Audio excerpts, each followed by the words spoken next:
lagi prosesi ulang tahun anak. Sana lagi si orangnya.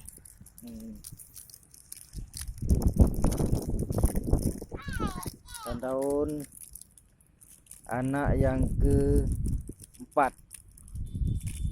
Anak yang pertama yang ulang tahunnya yang keempat tahun.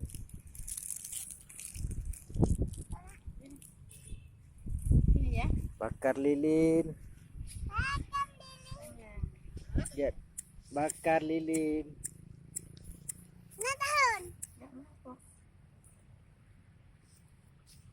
Ini ada ini nggak nampak.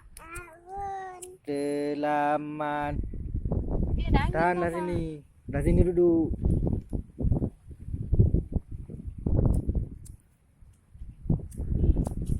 Salah tempat nih. Oke, gini-gini di kafe. Selamat ulang tahun. Selamat ulang tahun Kakak Zara. Ucapkan selamat panjang umur, kita akan doakan selamat sejahtera, sehat dan kau selamat panjang umur dan bahagia. Tiup lilin. Tiup lilin. Tiup. Tiup lilinnya. Hore. Hore.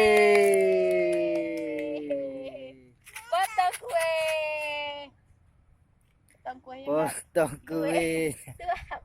Suap dulu, suap dulu. Suap dulu kuenya. Ya. Ya, selamat ulang tahun Kakak. Suap papa sekarang. Suap papa sekarang. Suap papa, suap papa. Suap papa sekarang. Suap papa ambil, suap papa. Ambil suap papa Kakak. Ambil sikit suap papa. Apa? Suap papa. Buat papa dulu. Sini dah.